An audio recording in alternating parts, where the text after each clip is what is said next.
In the name of Allah, the most gracious, the most merciful, my dear students, अस्सलाम वालेकुम। कल हमने chapter number 5 force in matter से हमारा पहला सेक्शन यानी तकरीबन 4 न्यूमेरिकल्स किए थे, है ना, या 5 किए थे? 4 किए। आज की इस क्लास में हम मज़ीद 3 न्यूमेरिकल डिस्कस करेंगे जो कि आपके वर्क एग्जांपल और उसके अंदर जो येलो कलर में जो बॉक्स बना हुआ है उसके अंदर से हमने निकाले हैं, ठीक है। कल इंशाल्लाह हम एक्सरसाइज के अंदर मौजूद 3 न्यूमेरिकल एक्सरसाइज में हैं वो कराएंगे। तो चैप्टर नंबर 5 से इसके अलावा कोई न्यूमेरिकल नहीं आ सकता, है ही नहीं, इसके अलावा कोई न्यूमेरिकल है ही नहीं। माय डियर स्टूडेंट्स, आइए 1 बाय 1 न्यूमेरिकल्स को डिस्कस करते हैं। Numerical number 5, A wooden block of dimension this one and this one। Dimension से मुराद ओवरऑल उसका वो दे रहे हैं आपको वॉल्यूम, ठीक है, जिसमें तीनों को मल्टीप्लाई करेंगे तो उसका डायमेंशन आएगा। Kept on the ground has a mass of 200 kg। क्या गिवन है? एक डेटा बनाए इसके लिए। यहाँ पे पता है मसला क्या है? एक चीज़ जो मैं आपको समझाता हूँ कि ये जो 3 चीज़ें गिवन है वो तो डायमेंशन गिवन है, हमने निकालना है। देखो एक बात पहले सुनिए, कैलकुलेट मैक्सिमम प्रेशर। प्रेशर का फार्मूला है P = फोर्स पर एरिया। मसला पता है क्या है? मास गिवन है और प्रेशर मालूम करने के लिए कहा है, एरिया की जगह पे 3 लेंथ गिवन है और मैक्सिमम क्या बोला है यहाँ पे? मैक्सिमम प्रेशर बोला है। देखो मैं थोड़ा सा बनाता हूँ इसको। पहली बात, एरिया में आप सोल्यूशन के अंदर ही करूँगा, पहले डेटा के लिए मवाद तैयार करें, ठीक है। मवाद देखो, एरिया बराबर होता है आपके पास 2 लेंथ के, वैसे तो एरिया 3 लेंथ के, वॉल्यूम 3 लेंथ के बराबर होता है, लेकिन एरिया 2 लेंथ के बराबर है, हमें 3 लेंथ की वैल्यू गिवन है। मसला ये है, तो हमने इन तीनों में से कौन से 2 को आपस में मल्टीप्लाई करना है। अब जब मैक्सिमम प्रेशर बोला है तो एरिया मिनिमम होना चाहिए। एरिया मिनिमम उस वक्त आएगा जब इनमें से सबसे छोटी 2 वैल्यू को आपस में मल्टीप्लाई करेंगे। तो 0.5 और 0.6 सबसे छोटी वैल्यू है, तो यही 2 लेंथ लेंगे तो यहाँ से क्या आएगा? एरिया आएगा 0.5 मल्टीप्लाई 0.6, 0.3 मीटर, मीटर में है ना, मीटर स्क्वायर आ जाए। यहाँ पे आप फोर्स जो इक्वल करेंगे वो बराबर करेंगे वेट के, और वेट बराबर होता है mg के। अब फोर्स तो mg के बराबर हो गया इस हिसाब से, और मास तो गिवन है, कितना है? m की वैल्यू कितना है आपके पास?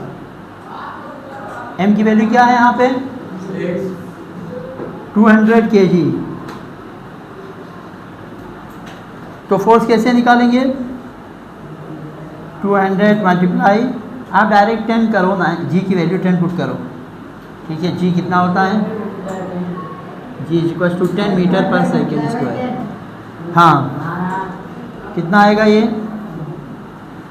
फोर्स? हाँ, 2000। ये फोर्स न्यूटन में आ गई। अब हम यहाँ इसको कैलकुलेट करेंगे। S P = force over area. अब फोर्स भी है हमारे पास, एरिया भी है, तो फोर्स कितना है? फोर्स 2000 डिवाइडेड बाई एरिया कितना है? 0.3। अब प्रेशर आ जाएगा आपके पास। करो इसको ज़रा।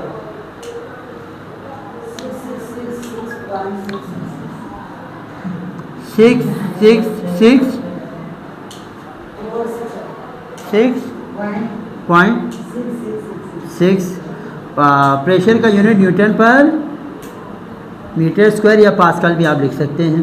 तो ये आया प्रेशर की वैल्यू। हाई बात समझिए, बड़ा टेक्निकल था न्यूमेरिकल, सेल्फ असेसमेंट में से मैंने निकाला। चले रहे ये बात, कोई मसला नहीं? हाँ किया, देखा जाए तो बड़ा। इन hydraulic system what must be the surface area of a piston, ठीक है, डेटा बनाएं। इन hydraulic system what must be the surface area, क्या मालूम करना है आपने? सरफेस एरिया ए मालूम करेंगे आप। If a pressure of 300 kilo pascal, pressure कितना है 300 किलो पास्कल। एक और काम बिगाड़ दिया इस किलो ने, किलो में नहीं रख सकते, पास्कल में ही रखेंगे। तो किलो की वैल्यू है, याद रखो किलो की क्या है वैल्यू, मल्टीप्लाई 1000, किलो की हमेशा वैल्यू होती है। कल की बात है, कल की बात है, हमारे किसी दूसरे स्कूल में जहाँ पे मैंने पढ़ाया था, 2 बंधुओं में शर्त लग गई कि किलो, किसी कोई एक बोल रहा था 10,000 के बराबर है, एक बोल रहा था 1000 के बराबर है, 1000 रुपये की शर्त लगी। और उन्होंने मुझे मैसेज किया, अभी भी मेरे पास मैसेज, कल की बात है, कोई पुराना असर हो रहा है। तो मैंने बोला यार किलो का मतलब ही 1000 है, 10,000 कहाँ से आ गया, है ना। तो मतलब वो 1000 रुपये की शर्त हार गए। बात यहाँ से निकली तो मैंने आप लोगों को इस वजह से बताया था कि आप लोगों के जहन में ये बात कायम रहे। इस तरह के वाक़यात से जहन में बात रह जाती है। अच्छा इन दोनों को ज़रा, अच्छा इन दोनों को ज़रा मल्टीप्लाई करो आपस में,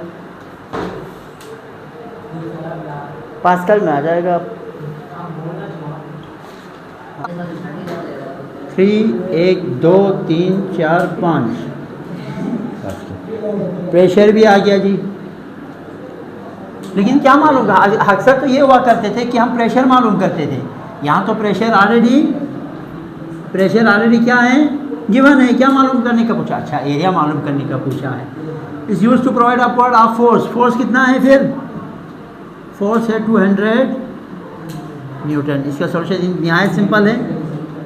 अच्छा pressure can be define as force per unit area. थोड़ा सा इसको इस तरफ कर दें, आप यूँ करें, एरिया निकालना है ना, जगह इंटरचेंज होगा। Area is equal to force divided by pressure. Force की वैल्यू कितनी है 200 डिवाइडेड बाई प्रेशर कितना है 5। ज़रा इन दोनों को डिवाइड करो और बताओ मुझे। 20 कैंसिल, 2 डिवाइडेड बाई एक्सपोनेंट में बोलो ना आगे, मैं भी है 0.0006, ठीक है 6, चलो 0.066। यहाँ पे क्या एरिया का क्या है मीटर स्क्वायर, या आप इसको इस तरह भी लिख सकते हैं, area is equal to 6.6 exponent -4। ये दोनों आपका आंसर बनेगा किस में, मीटर स्क्वायर में।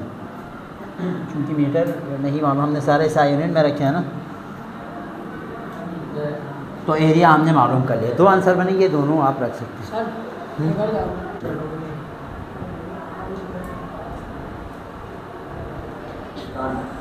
हाइड्रोलिक प्रेस देखा होगा आपने। A force of 100 Newton is applied on the pump of cross sectional area of this। ये इस तरह के पंप होते हैं ना, ठीक है। यहाँ से आप इस तरह का कुछ सीन होता है, यहाँ पे चीज़ रखते हैं, ठीक है, और उन चीज़ों यहाँ पे उस चीज़ को प्रेस वगैरह किए जाते हैं। ऊपर एक चीज़ रखे हुए होते हैं और इस पर चीज़ रख के उसको प्रेस वगैरह किए जाते हैं। यहाँ पिस्टन लगा हुआ होता है, ठीक है, और इस पिस्टन का यहाँ से आप इसको दबाएंगे, दबाने से यहाँ पे एक और पिस्टन लगा हुआ होता है, ठीक है। ये एरिया A1 बोले तो ये एरिया A2। यहाँ पे जो फोर्स लगाएंगे वो F1 होगा, तो यहाँ पे जो फोर्स यहाँ से ये फोर्स ट्रांसमिट होंगे तो इसको F2 किया जाएगा, एरिया 2 पे फोर्स 2। खैर कहानी ये हो गई। तो इस तरह की डिज़ाइन होता है, कहने का मतलब ये। अब समझो, इन hydraulic press a force of 100 Newton, F1 की वैल्यू क्या है, डेटा बनाओ। F1 कितना है 100 newton is applied on the pump of cross sectional area. ये वाला A1, एरिया A1 कितना है 0.01 metre square. Find the force that compresses a cotton. ये यहाँ पे जो फोर्स लग रही है F2 आपने मालूम करना है, क्योंकि कॉटन को कंप्रेस कर रहे हैं ना इसमें। Cotton bale placed on the larger piston of cross sectional area. A2 की वैल्यू है, लार्जर पिस्टन की वैल्यू है A2, मैंने आपको बोला था वो कितना है 1 मीटर स्क्वायर। अब आप लोग इधर देखो गौर से, पास्कल्स लॉ के मुताबिक जो प्रेशर आप यहाँ पे अप्लाई करते हैं वो प्रेशर इक्वली ट्रांसमिट होते हैं दूसरे साइड पे, यानी दूसरे अल्फाज में जो प्रेशर P1 है वो बराबर होगा प्रेशर P2 के। यहाँ पे जो प्रेशर होगा वो इधर प्रेशर के बराबर होंगे। और नहीं सुनो, दूसरी दफ़ा है, और प्रेशर आपको पता है P = F आवर है, P1 = F1 आवर A1 बराबर है P2 = F2 आवर A2, यानी P1 F1 आवर A1 के बराबर है और P2 F2 आवर A2 के बराबर है।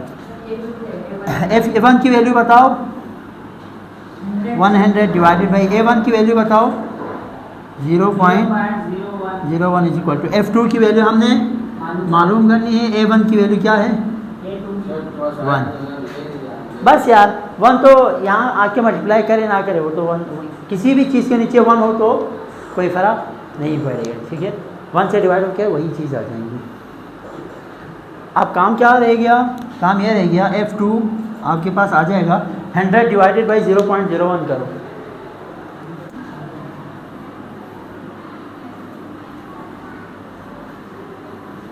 फोर्स 2 कितनी आई 10,000। अब आप अंदाज़ा लगाएं 100 न्यूटन फोर्स किस में कन्वर्ट हो रहा है, 10,000 फोर्स के अंदर कन्वर्ट हो रहा है। ये है फिज़िक्स। दे इधर देखो, सारे इधर देखो, ज़रा से भी ब्रेक अप्लाई करेंगे ना बड़े बड़े ट्रक रुक जाते हैं। क्यों? Due to this principle. ज़रा से भी आपके पाँव का फोर्स ट्रक की स्पीड वाले टायर को रोक देते हैं। समझ में आया ये इसकी वजह क्या थी? आपने 100 न्यूटन अगर फोर्स अप्लाई किया ना हाइड्रोलिक सिस्टम के अंदर, यहाँ से आप एक क्लच दबा रहे होते हैं, प्रेस कर रहे होते हैं, वहाँ पे बड़ी बड़ी मशीनें टूट जाते हैं प्रेस होके हाइड्रोलिक प्रेस सिस्टम में। ये है इसका इस्तेमाल। कल इंशाल्लाह इसी से रिलेटेड 3 न्यूमेरिकल और डिस्कस करेंगे। तब तक के लिए अल्लाह हाफ़िज़।